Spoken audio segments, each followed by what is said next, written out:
What is up, everybody? This is Adam. Welcome back to Fouled Out. Matt is going to be joining me in just a moment to talk about the first couple days of NBA free agency.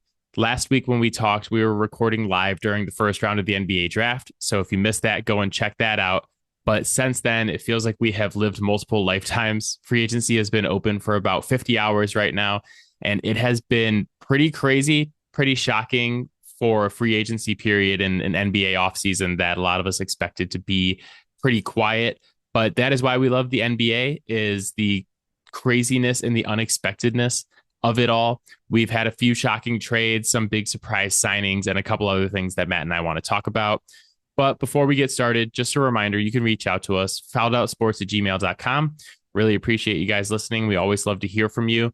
Let us know how you feel about your team's offseason in the NBA. If you are a Pelicans or a Nets fan, ouch. I don't really know what to say to you, but I would love to hear what your opinion is right now. And there are a few other teams that Matt and I are going to talk about today where it's been a bit of a head scratcher. What's going on, including my favorite team, the Sacramento Kings. If you reach out to us, you'll get me emailing you back. There's no spam newsletters, anything like that. So hit us up. But for now, let's grab Matt. Let's talk NBA offseason. Let's go.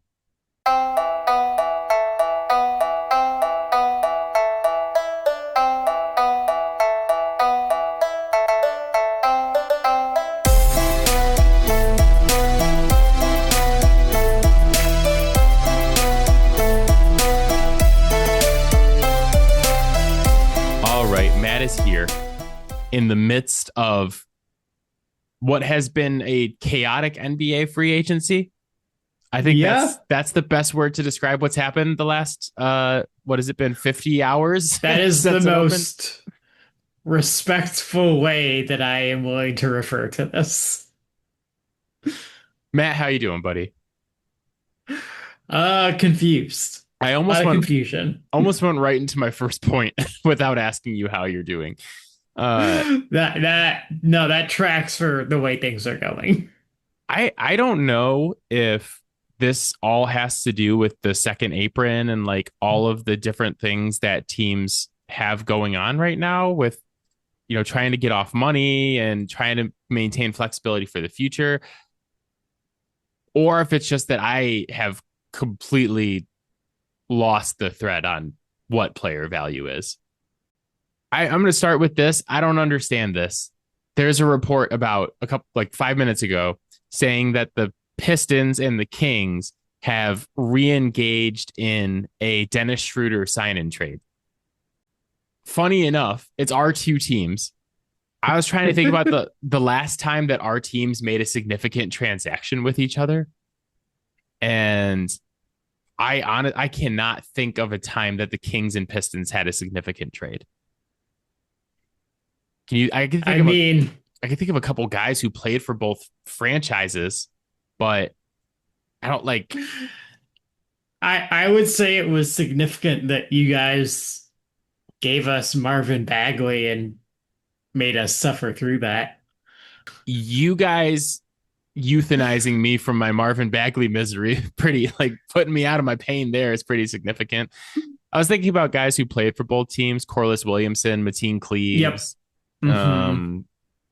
There's been a couple, but yeah, this seems significant in the fact that my team just continues to be fucking stupid. So it's been a rumor for over a week now that the Kings were going to sign Dennis Schroeder to our non-taxpayer mid-level exception. It's been known for a while, which is amazing to me that we can know that so far in advance of the legal tampering period for the NBA. How we have oracles in the NBA media who can accurately predict that Dennis Schroeder will sign with the Kings up to 72 hours before we're legally allowed to do anything is absolutely amazing to me. And have the contract details so correct. Hats off. These people can see the future, obviously. We're going to sign Dennis Schroeder, right? And then we sign him. And then after the fact, it's like, oh, hey, hold up. The signing's not complete yet because they're potentially negotiating a sign-in trade. where they're going to trade Malik Monk to the Pistons. For what? for nothing. Apparently, Yeah. the rumor is just that they want to trade Malik Monk to anyone who will listen because they want to maintain the non-taxpayer mid-level exception to sign Russell Westbrook or Malcolm Brogdon. The truly confusing part to me is that apparently there is absolutely no market for Malik Monk. Nobody in the NBA wants Malik Monk, is the report that has been coming out. Like, they offered him to the Warriors in a sign and trade for Jonathan Kuminga, and the Warriors are like, we would rather just let Jonathan Kuminga go. This is where I just feel like I would be a really shitty GM, because I feel like Malik Monk has a lot of value and is on a reasonable contract. And apparently there are 30 professionals who vehemently disagree with me and that he is absolute garbage and shouldn't even be in the NBA anymore, apparently. The only thing I can think of is that in that inner circle, he's about to be the next Malik Beasley. Like, I don't know. Like, no market for Malik Monk, robust market for DeAndre Ayton. God. Robust. He was a free agent for about 2 hours before the Lakers signed him to a 2-year deal, the details of which we are still waiting on. I saw somewhere that it was $34 million total over 2 years. I saw somewhere that it was $34 million in the first year. So an $18 million swing, the amount that Malik Monk makes per season, seems pretty significant in judging the transaction. But multiple teams interested in DeAndre Ayton's services. Not one single team in the NBA apparently interested in Malik Monk or DeMar DeRozan's services. Doesn't make a whole lot of sense to me, but okay. Well, I mean, guess there's a common denominator there. Yeah. If you were the Lakers, you rushed to go out and sign a guy who was a number 1 overall pick. And then that team that picked him was plenty happy to trade him away. The team that traded for him wanted him to be the centerpiece of their Damian Lillard trade. The literal face of their franchise. Yeah, the literal face of their franchise.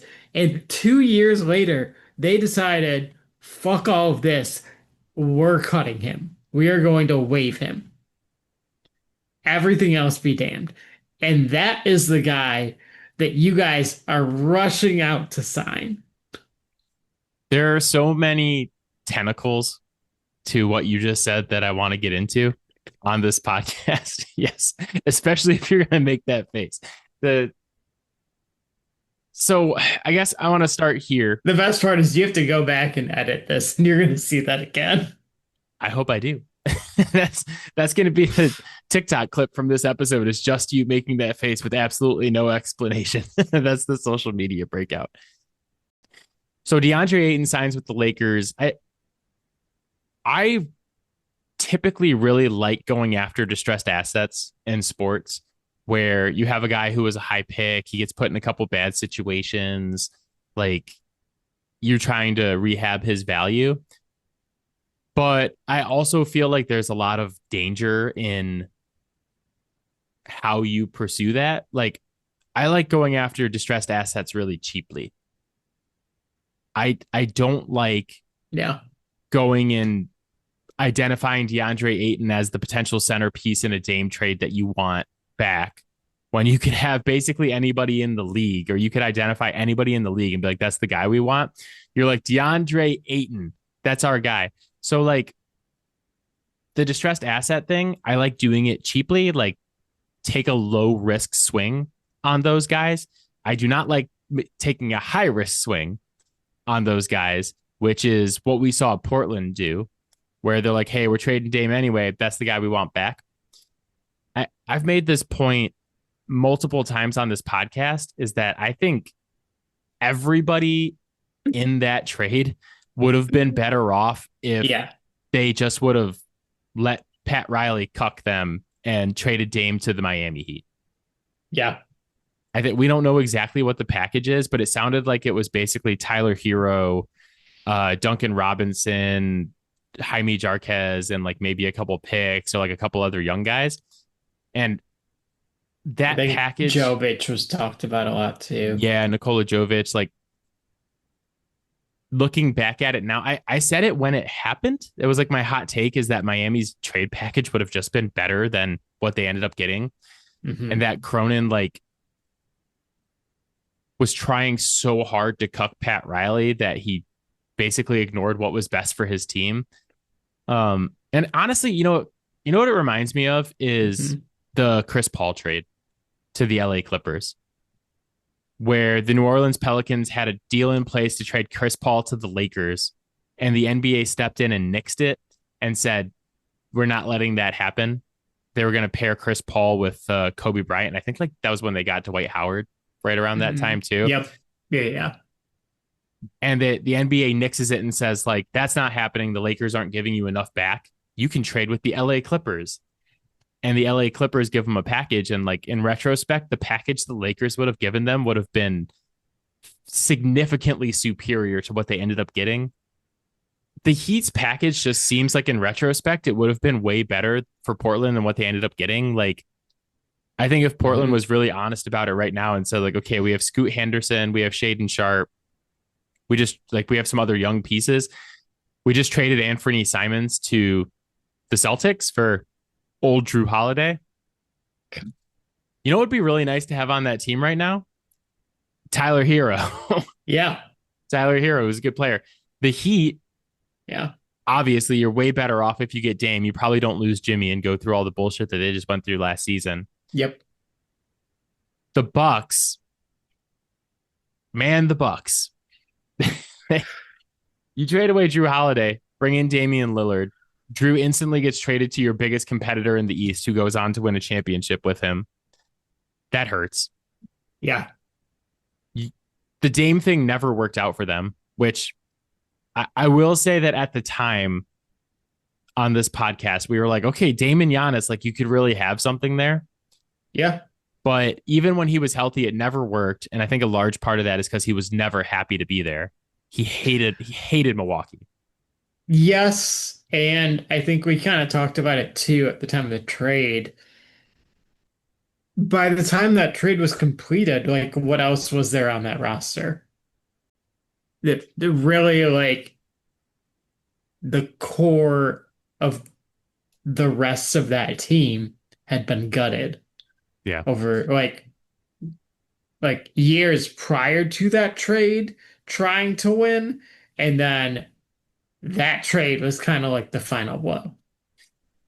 Yeah, looking back at it now, I think it's easier to make this point, but you guys can go back and listen to the last couple of years of podcasts of me making this point that everybody would have been better off if Dame had just gone to Miami. But Hmm. to have that trade end where it is now ending, where the Milwaukee Bucks waive Damian Lillard and they're going to stretch his contract out over the next 5 seasons. Yep. I think they're going to pay him what, $22.5 million a season for the next 5 seasons, Yep. the largest wave and stretch in the history of the NBA. So Miles Turner is about to essentially, he's not actually getting all of the money, but they are essentially paying Miles Turner 50 million a year. Yeah. Well, this is exactly the point I was going to make is like you wave and stretch Dame for the next 5 years so that you can bring in Miles Turner. Hmm. That is how desperate the Buck situation has become. And I go just back to the Dame trade and I'm just like, I know why you did it. Yeah. I know you had to do it. You had to do something for Giannis. But this is when I talk about like variance bands and like what the most likely and the like what's the best outcome, what's the worst Yeah. potential outcome. This has been the worst potential outcome from the Dame trade. Outside of Giannis just being like, you know what, fuck it, I'm leaving because you guys piss me off with this stuff. The the way that it ended up happening, that you're correct, they're essentially paying Miles Turner $50 million a season because it was the only move That is really rough. I guess to finish up on DeAndre Ayton, though, is like, this is the danger of basically go after a distressed asset, but like making a high risk move for it. Portland is like having to waive him now. It didn't work out in Phoenix. I think the Lakers are going to find out pretty quickly it's not going to work out for them either. It's like the Tobias meme from Arrested Development where it's like, well, it hasn't worked out for anybody else, but maybe it will for us. Where it's like, hey, we have Luka and LeBron, and we have two offensive-minded superstars who do not excel on defense. Let's add DeAndre Ayton to that group. But I guess this is less pertinent to Ayton, but it just it applies to acquiring distressed assets in general, though. Do they want to be there? Do they want to be there? Because I can assure you, you don't want to have someone working for you that doesn't want to work for you. I don't care how good at their job they are. This is the thing that this is the whole podcast we did last year was like, everybody in the NBA is just forcing people to work for them who don't want to be there. Yeah. It's not going to work out. But yeah, so on the Milwaukee side, I know we keep bouncing around like crazy. I just got back from vacation with my family, so I don't have any notes in my thing. But yeah, like 3 hours ago. Yeah. But Milwaukee like trading for Dame and him getting hurt. Like, so it basically never working out. Him not wanting to be there. There was multiple stories last season about like, yeah, he hates it in Milwaukee. He basically just goes back to his apartment and fights with his wife over the phone and then watches boxing highlights. He just fucking hates it here. So this being like the 0th percentile outcome for that trade is kind of crazy that this is what happened. And they just got to the point this offseason where they're like, hey, we're at a crossroads. We either trade Giannis and just blow this whole thing up. We completely rebuild. And as a reminder, they own basically none of their picks until like 2030 or 2031. Everything is owed in a trade or a swap. So there's absolutely 0 point for the Milwaukee Bucks in tanking because you don't have your own pick and nobody's giving it back to you. They can either trade Giannis or they're like, hey, man, we just do what we can to make him happy and take another swing at this. This was the same crossroads they were at when they traded for Damian Lillard. Is they're like, hey, Chris Middleton is aging. Drew Holiday's not what he used to be. We got to do something if we want Giannis to stay. And they make a desperation move and they're like, hey, we're going to go get Damian Lillard. That'll help. We're here a couple years later. It did not help. And they're at the same crossroads and they made the same decision basically where they're like, hey, our options are even more limited than they were before to make Giannis happy and keep him and try to compete. And they made the same decision where they're like, fuck it, we're going all in. We're going all in on Giannis.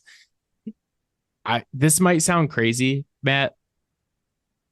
I respect it. I fucking respect it. I do, because your option is basically like trade Giannis or don't trade Giannis. Yeah. Those are the two options, essentially. As a non-Milwaukee fan and as someone who has zero stake in the Milwaukee Bucks franchise outside of the fact that my brother-in-law and my sister root for them, right? Just looking at it, I'm like, hey, I would just trade Giannis. I would just be like, hey, Houston, San Antonio, whoever else is interested, best offers are due by midnight. Hit us up. And then you just pit them all against each other. And you're like, oh, well, they're offering 5 first and blah, blah, blah. I would just blow this up. Right. But if you're going to make the decision, we are not trading Giannis. I know I'm going to say this and people are going to be like, Kareem Abdul-Jabbar used to be a Buck. I understand Kareem Abdul-Jabbar used to be a Buck. Giannis is the best player in Milwaukee Bucks franchise history. I know. People are gonna be like, Kareem in a Bucks uniform. Giannis Antetokounmpo is the greatest player who's ever going to put that uniform on. He won you a championship. He's been a fantastic ambassador to the community. He's an absolutely incredible player. You never have, and you never will again have a player like this. I do not blame the Milwaukee front office for just being like, we are going to do every single fucking thing possible to make this work. I respect the hell out of that. And they are putting their money where their mouth is. Not only did they make the Drew trade, they make the Dame trade, and now they're like, let's get creative and just completely and absolutely fuck ourselves for the next 5 years to get Miles Turner in the building. Yeah. But I respect it because we came into this offseason and I was like, there are no options for the Bucks. It is time to trade Giannis. And the Bucks said, hold my goddamn beer. I'm going to make an option. This is it, man. I've been saying on this podcast for a month now, after Tatum went down and then especially after Halliburton went down, if I'm any team in the East, I'm like, why can't I win the East next season? And if I'm the Bucks, I'm like, dude, I have the best player in the conference. I have arguably the best player in the world. Why can't I win the East next season? And looking at it as an objective fan, and you can highlight this in a minute, I know that there are very real reasons the Milwaukee Bucks cannot win the East next season. But I honestly just respect them for putting their money where their mouth is and just being like, we are going to do every single thing we can do. We will not let Giannis walk away and feel like we could have tried something else. They've done literally everything at this point. I agree with you on that. I mean, in a lot of ways, that was kind of the Matt Stafford experience in Detroit. You know, he was good enough to keep you in the playoff race until, November, maybe December. The roster was never there to actually help them get a championship, right? For either of those players, except for 1 year when Giannis was just Giannis, right? But if you look at this roster now, I've been a big Miles Turner fan pretty much his entire career. Despite the fact that he plays in Indiana, which is a dirty trash state. Man, you look at the guard play that they have going into this season. Gary Trent Jr. is probably the best guard on their roster. And that's rough. You probably, at worst, want him to be like the first guard off your bench, not your starting point guard. Giannis is incredible, but somebody else has to handle the ball. Come playoff time, the teams are absolutely going to exploit the absolute living hell out of that. Yeah. And yet, Malik Monk still has no market in the NBA. You know who could use Malik Monk? The goddamn Milwaukee Bucks. They don't have anything to give though. We've wanted Kyle Kuzma for years. Give me Kuzma. Give me something for Malik Monk. I shouldn't have to beg people to take him. I shouldn't have to give away assets and beg Detroit to take Malik Monk. All right. Here's what the deal is going to be. It's going to be Kyle Kuzma for Malik Monk and an unprotected first. God damn it. That is the thing this offseason that has been blowing my mind, the way that those are flying around like absolutely nothing. I know. With all the second apron shit. Yeah. But I think that the second apron shit is what's causing it to a degree where, like, the price of cap space and the price of Yeah. moving money is at an all-time high right now. And Yeah. I said this last week where the Nets make that trade with Boston and with the Hawks, where Hmm. Porzingis goes to the Hawks and the Nets get a first for taking on Trey Mann, Yeah. who like for $15 million a year, basically. They got a first. Yeah. And it wasn't a good first, but for $15 million to get a first is Yeah. that's astronomically high value of cap space right there. The unprotected first that's been traded since the draft is the Denver Nuggets, who trade Michael Porter Jr. and an unprotected first to the Brooklyn Nets. Again, the Nets, who are one of the only teams with cap space, and they're trying to capitalize on it, but I want to talk about them in a minute because I feel like they're like, yeah, we're smart. We're capitalizing on having cap space. And I'm like, you're not capitalizing on literally anything else. Like you got picks, but what did you do with them? But Denver sends Michael Porter Jr. and They're doing the Sam Presti thing the wrong way. yeah, the Yeah. that's it. That's a pretty good point. But the Nuggets send Michael Porter Jr. and an unprotected first to the Brooklyn Nets for Cam Johnson, Yeah. which on one hand, trading away Michael Porter Jr. and just trading away Michael Porter Jr. is a massive boon Yeah. for the Denver Nuggets. I might have given the unprotected first just for that. Not Getting really, but like kind of. I actually might. getting back Cam Johnson, who is a good NBA player, Hmm. who is not a black hole on offense, like does essentially all of the things that you wanted Michael Porter Jr. to do. Like he plays defense, he shoots threes, he can do a Hmm. couple other things. He's a good player. Yeah. That is going to make an astronomical difference for the Denver Nuggets.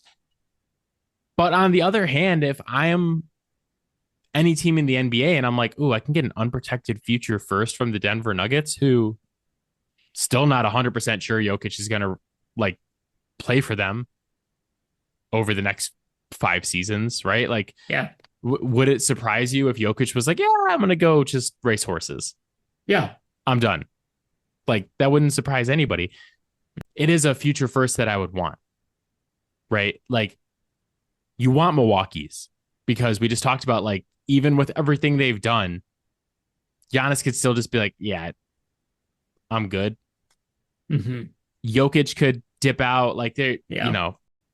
All of us that grew up in America don't understand the mindset that Giannis could just be like, yeah, you know what? I'm gonna go retire to my home in Greece.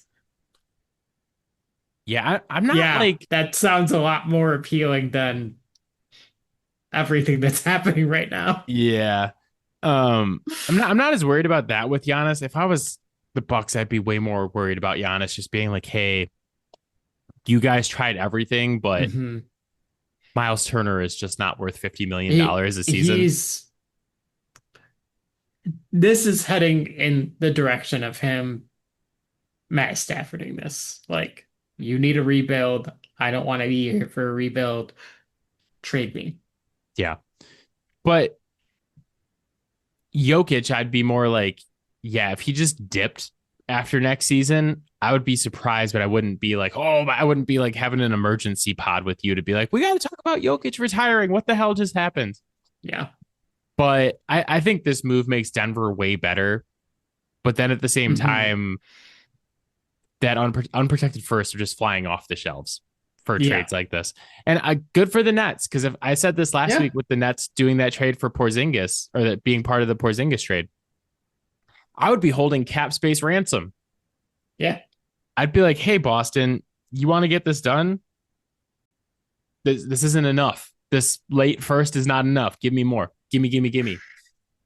And I feel like that's kind of what they did with the Nuggets, where Yeah. they're just like, yeah, like we'll take on your massive mistake, but you're not protecting that first. We're taking it no matter what. Yeah.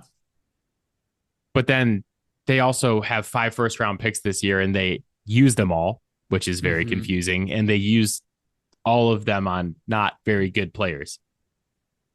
Yeah. So it's like, yeah, like the Nets they're definitely executing a plan.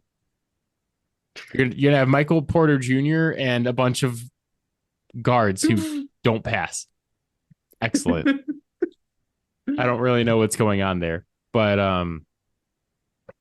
I would say the same thing for the Nuggets that I say about the Milwaukee Bucks, though, is that like if you're the Bucks and the Nuggets, you have the hardest thing in the entire NBA to find, and that is a true number one.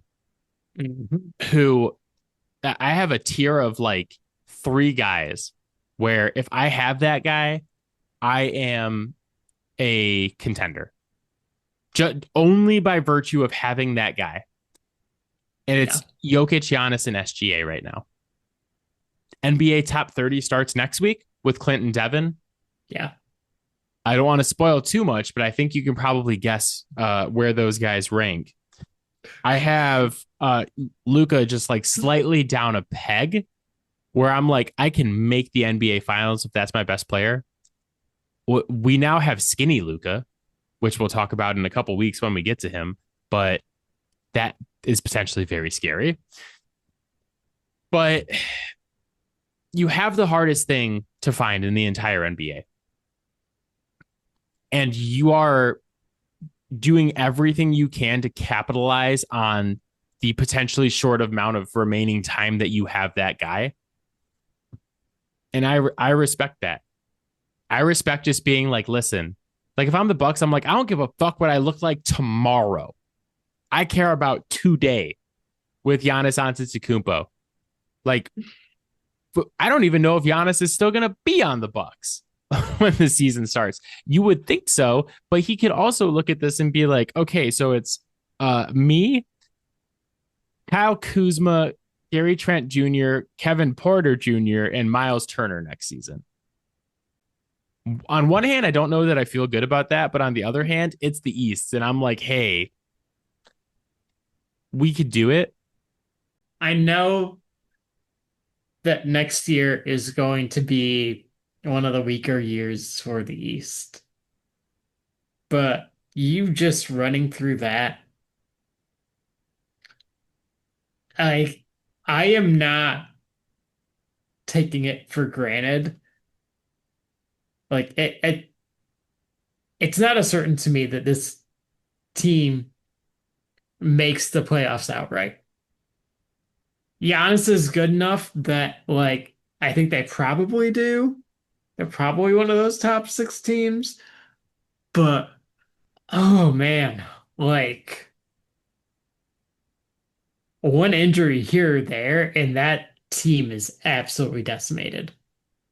Well, this is kind of my thing about the Bucks right now too, is like I know I just said a bunch of stuff about like, hey, I respect the grind. Like this was the only move for them. It wasn't like there was a lot of guys out there in free agency that they could go and make this move for. Yeah. But making a move where you completely nuke your future cap space to get Miles Turner. Yeah. In a vacuum, it's pretty horrific. Like I feel like it's a little bit of an overreaction to what we just saw in the playoffs, where Miles Turner was a very big piece of the Indiana Pacers and like getting them there. Yeah.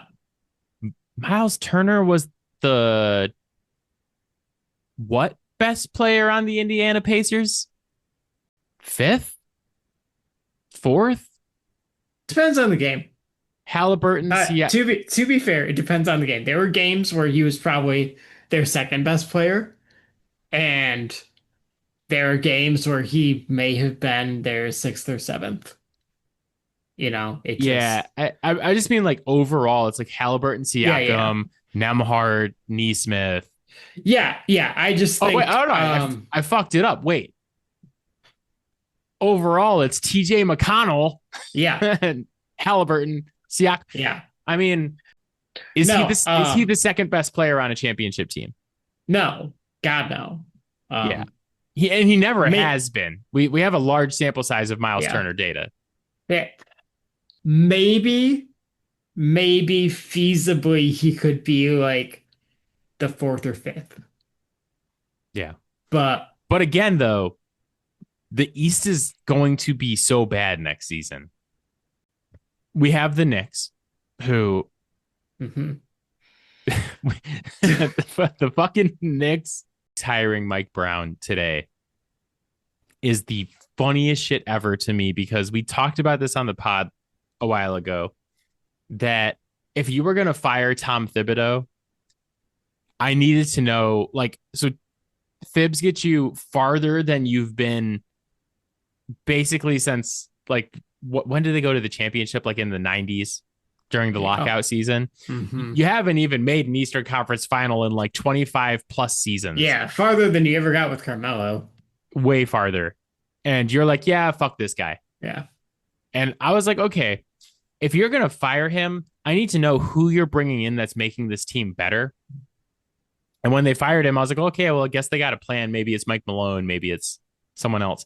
And it turns out the Knicks' plan was, we're going to ask every single team in the NBA who has a good coach if they're okay with us hiring their coach. Just turned out the answer was no, like everywhere. Yeah. Shocked Pikachu face, where they're like, hey, we want to hire Jason Kidd. And the Mavericks are like, yeah, no, we're not good with that. And they're like, okay, we're going to move on to plan B. Can't believe plan A didn't work. Is Eric Spoelstra available? You're like, no. What the fuck is wrong with you So guys? was this like exclusively a James Dolan plan? Like it feels like Dolan made the decision by himself without considering anything else, and then was like, what, people don't want to work for me when there's a litany of stories about how terrible it is to work for me. I feel like what happened is that like Leon Rose and James Dolan were like, we made the Eastern Conference Finals. We're the Knicks. We're back. People are going to want to come Yeah. here. Hmm. And they never stopped to consider the fact that that's just not how this works at all, where you need No. permission. If you want to hire, or if you want to interview a coach who's Yeah. currently employed, you need permission from the team, which typically Yeah. means you are trading something to that team if you end up hiring that coach. Yeah. No Which team, no team with a good coach is yeah. willing to do that. They don't want No, what you have.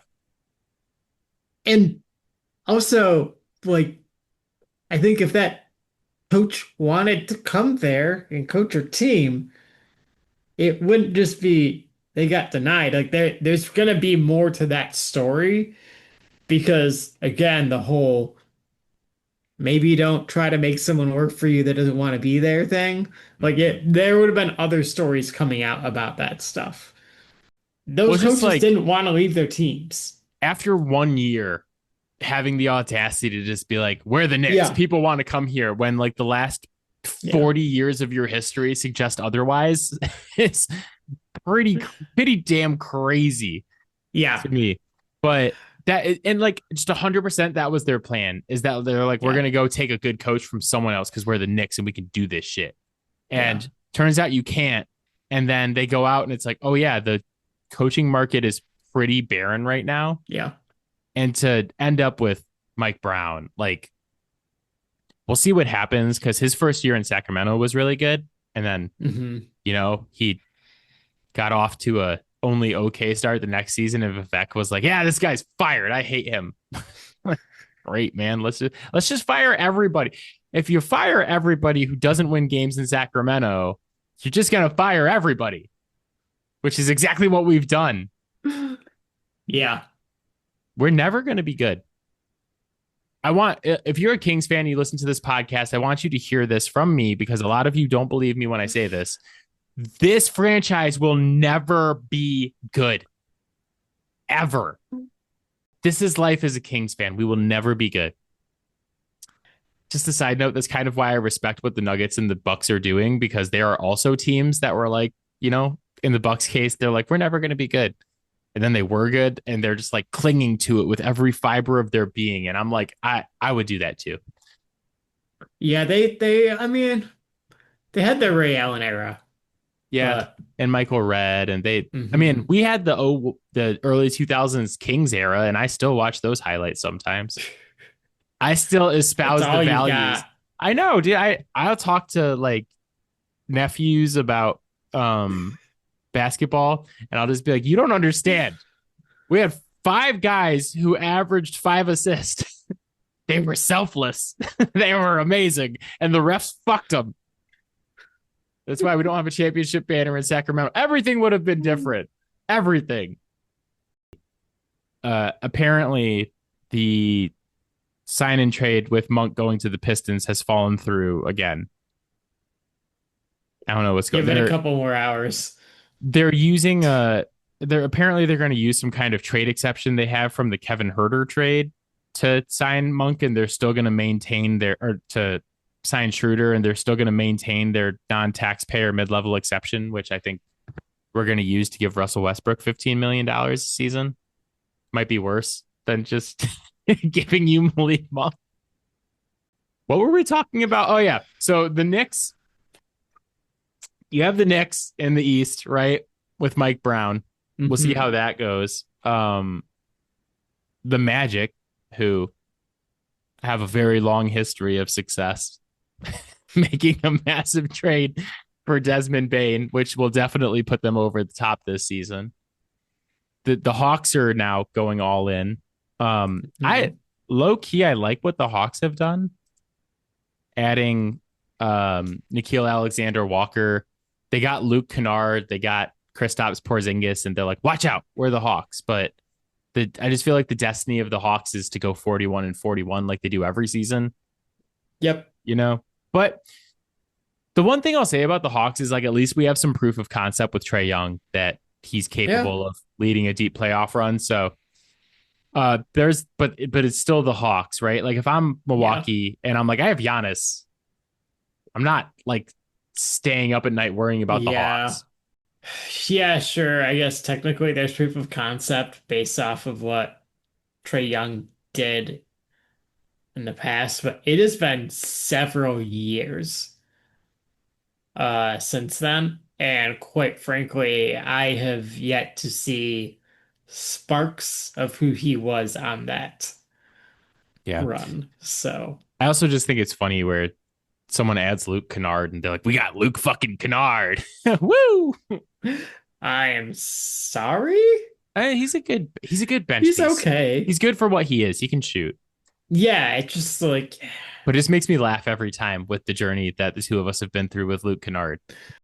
not saying Luke Kennard can't help fill a role on your team, but man, if you are feeling like adding Luke Kennard is going to be a game changer for your team, I would really encourage you to reconsider. Yeah.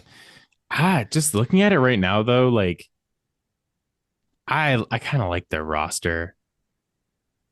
Trae Young, Dyson Daniels, who I just want everyone to remember that Dyson Mhm. Daniels was a my guy in Yeah, that draft. I I I know how to call them he sometimes. can play. About 50% of the time I know how to call them. Uh Trae Young, Dyson Daniels, Jalen Johnson. We'll see with Kristaps and Yeah. Okongwu. Backups, Kennard, Nikhil Alexander Walker, Zachary Risachet. Like, we'll see how it goes with the Hawks. I'm still not like, if I'm the Bucks, I'm not staying up at night thinking about the Hawks. We No. have your team who like is in one of the best positions I think in the league moving forward. Yeah. That's a team I'd be more worried about than the Hawks still, especially because we went over it last week that the Cunningham, Ivy, Harris, Thompson, Duran lineup played 0 games together last season. Yeah. The only thing that makes me nervous with you guys right now is so Beasley's. I'm assuming Beasley's gone. I can't imagine When you he's have a coming back at Yeah, this when you have point. a gambling scandal and the Alphabet Boys get involved, that like FBI, CIA, like whoever's getting involved in that shit, that's not good. So, Not what you want. to my knowledge, The investigation is taking place over the course of the 23-24 season, I think was my understanding. So that would have been when he was in Milwaukee. Wink, wink, nudge, nudge. Not Detroit. Mm? But Oh no, that yeah. yes, But thankfully. our fantasy football group message today, someone was joking about like, yeah, they're just going over to MGM after, in Detroit. But it really is just these damn phones. The Mm. fact that you can just pull out your phone and make a bet whenever, like, if you ain't got no impulse control, then ain't nothing gonna stop you. No, I text one of my buddies who's a big Detroit sports fan, and I don't know why I didn't send you this text, but I was like, do all your athletes have like a group thread that they're on where they're placed it? They're like everybody like it's like Jamison Williams, Malik Beasley, and other guys, and they're like, all right, everybody throw in one leg. We're doing a parlay, boys. Detroit sports. Like I can't wait to see who's next. Please tell me it's He's in the group message. yeah. Please tell me it's not Tariq Skubal because he is a fucking wagon for gambling. Yeah. I love that guy. Fucking amazing. Anytime that Tariq Skubal's pitching, Tigers. What is it called? It's not called a spread in baseball. It's like a run line or whatever. Yeah. Whatever the line is, anytime Skubal pitches, take the line and take Skubal over however many strikeouts. It's free money. It's free. I've been doing it for like 2 years now. It's free money. So the one thing that worries me about the Pistons, though, is that you're losing Malik Beasley, who was pretty big key to your success, hitting 600 threes or whatever he hit last season. And your GM comes out and goes, yeah, we're not going to be aggressive this offseason. And on one hand, I get why, but on the other hand, that's also the death of all good things is like just being like, yeah, we're good enough. We're cool right now. But you apparently you might still be getting Malik Monk for free. Another report just came out. They're still working on it. I told you to give it a couple hours. No, I'm gonna live and die on the roller coaster that is Malik Monk's trade value. From having 0 to negative. It's a roller coaster that only goes down. There's no up.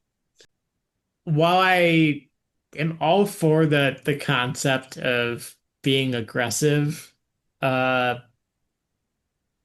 like try to maximize this team's ability to win now.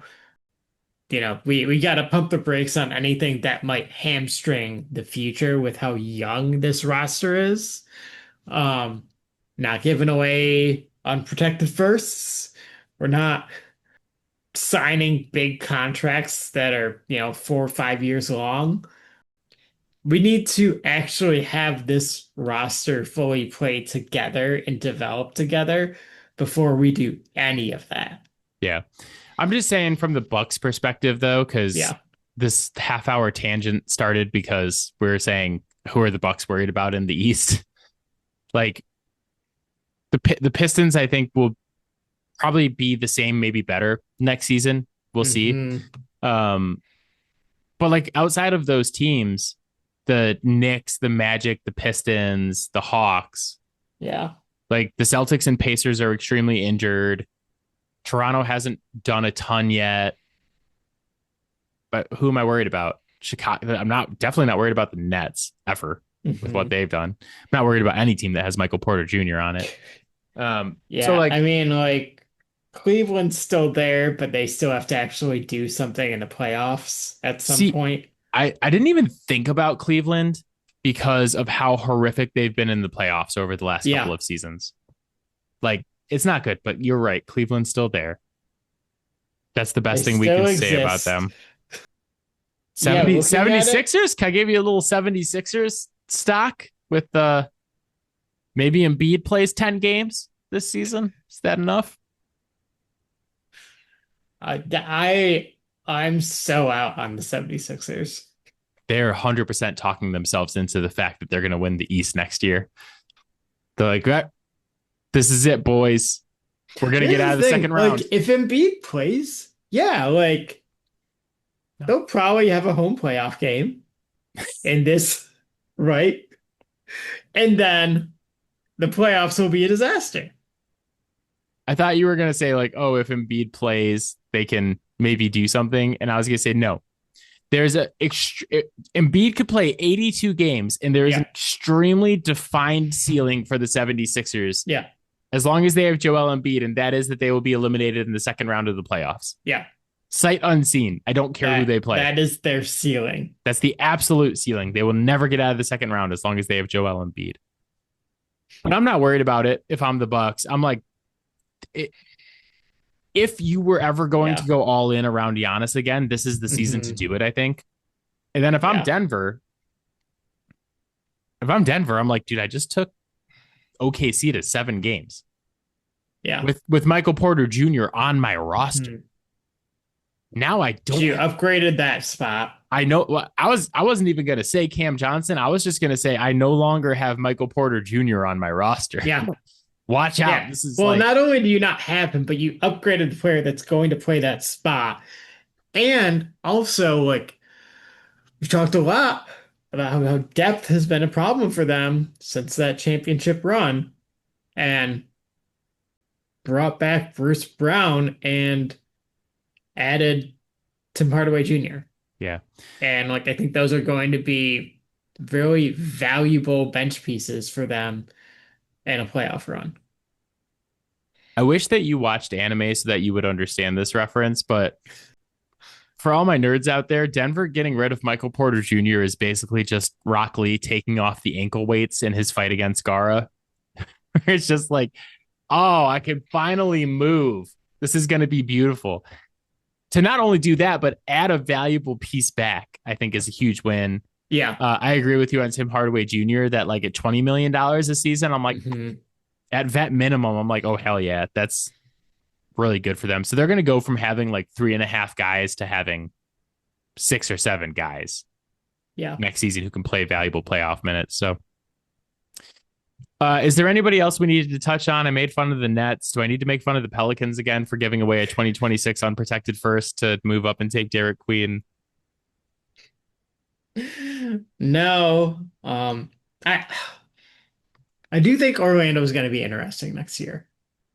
I do. Yeah. They were really, really horribly injured this year.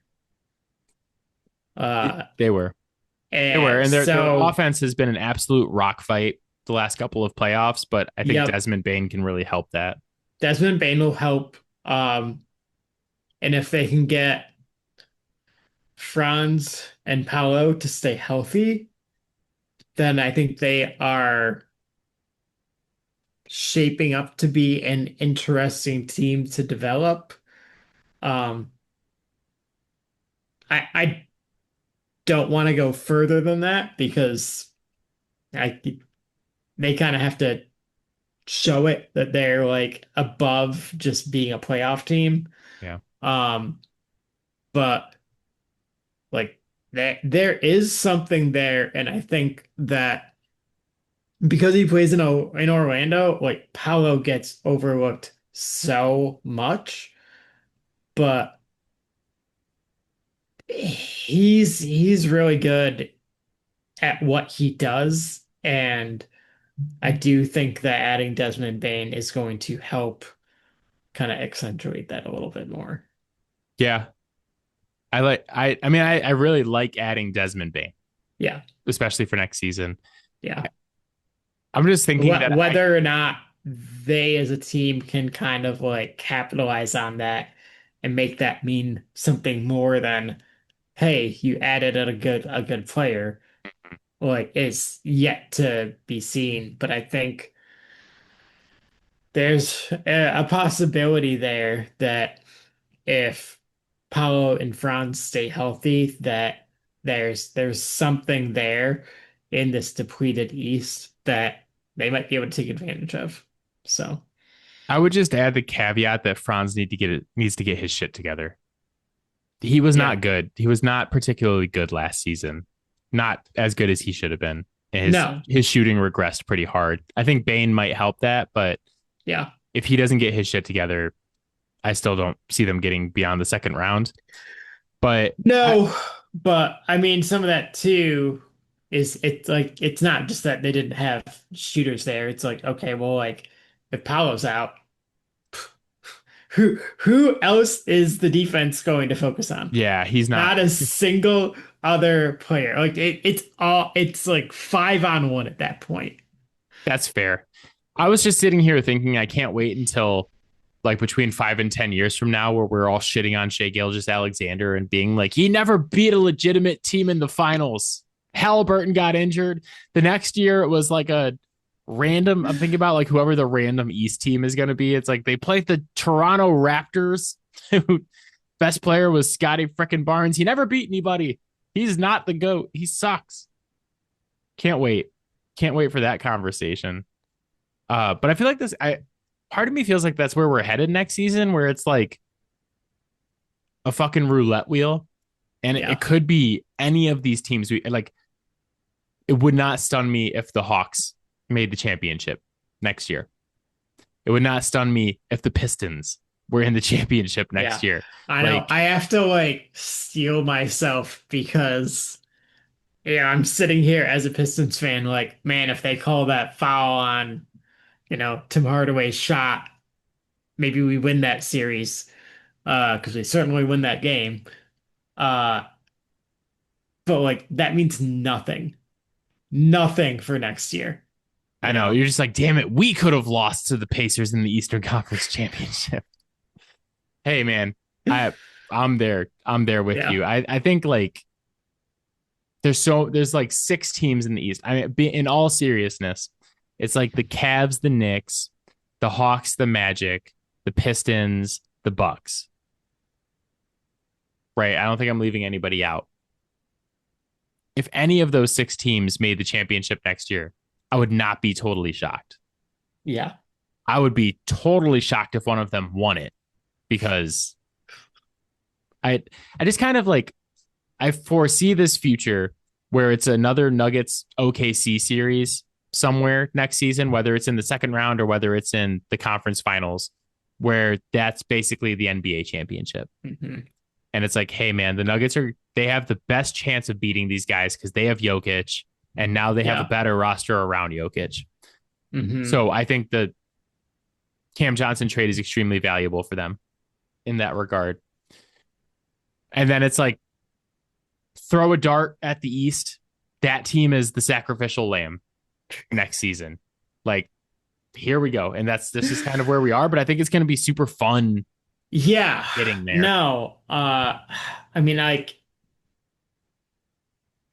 I think Detroit and Cleveland are the teams that have the talent pool to where like X's and O's wise, like I can see them having a shot, but I mean, we've kind of beat a dead horse on Cleveland. That's Um, much like Cleveland's like, playoff offense.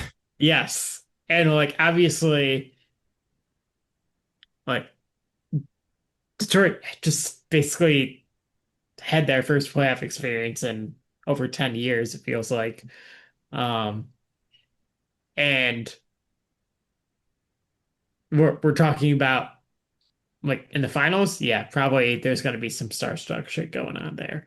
Um, everyone else, like in Milwaukee, you're talking about again a 5-on-1 situation.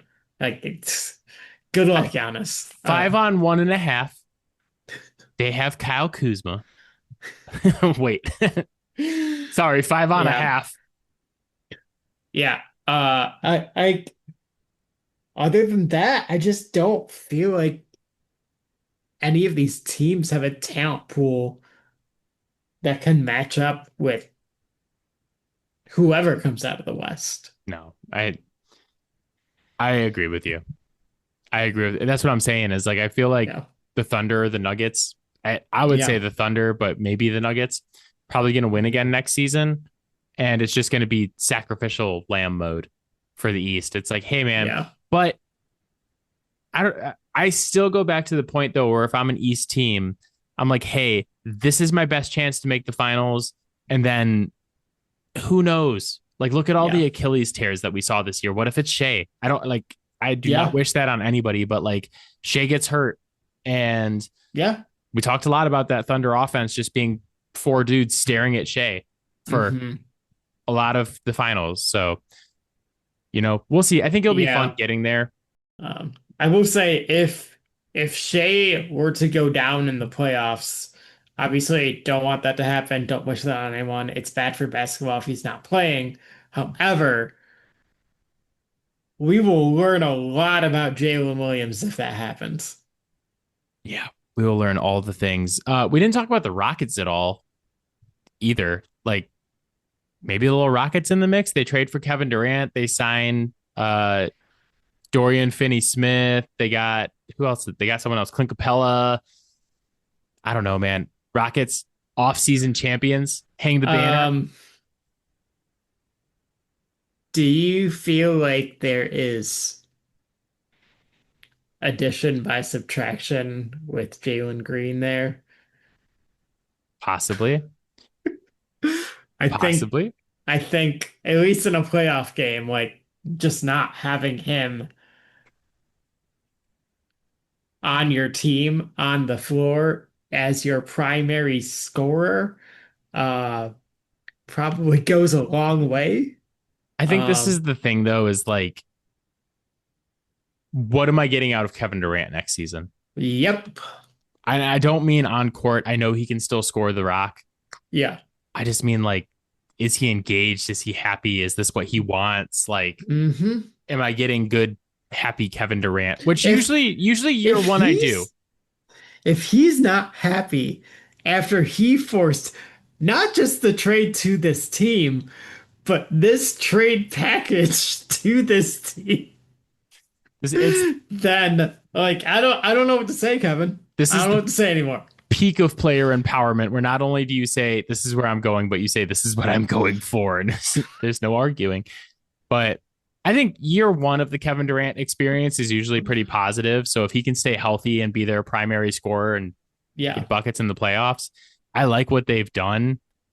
I still not looking at this team. I still think Denver is the biggest threat to OKC. They just have Nikola Jokic. They have Nikola Jokic. But that said, that is it for us. As always, Fouled Out Sports can be found on Spotify, Apple Podcasts, Pocket Cast, Overcast, anywhere you get your podcast. You can hit us up on Gmail, fouledOutSports@gmail.com, and you can find our videos on TikTok, Fouled Out Sports Podcast. It's a long name, but you can't miss it. Next week starts the annual NBA Top 30 with our good friends Clint and Devin. I have my votes in and nobody else's, so I'm very excited to see where this weekend takes us. Little different approach to the top 30 this year. Instead of just counting down players 30 through 21 and then blah, blah, blah, we're going to really focus in on certain debates and certain voting aspects of like where the four of us had certain guys, and like really get more into the debate aspect rather than being like, this is player 22. Here's what we think about him. And really talk about it more from a different perspective. So I'm looking forward to that. We have that for the next 3 weeks. So the week of the 7th, 14th, and 21st. And then Matt, the week of July 28th starts our NFL preseason breakdowns. 2 podcasts a week until Matt and I have previewed all 8 divisions leading up to the NFL season. I am so excited to talk football and pick the Ravens to win the Super Bowl. Can't wait. No lessons ever learned. No lessons ever learned. But that should be the name of this podcast. No lessons ever. Only bet memes. But all right, buddy. I will see you, Clint and Devin, next week for NBA Top 30. Yep. All right. Bye, guys. Yep. Bye, guys. Bye, Robin.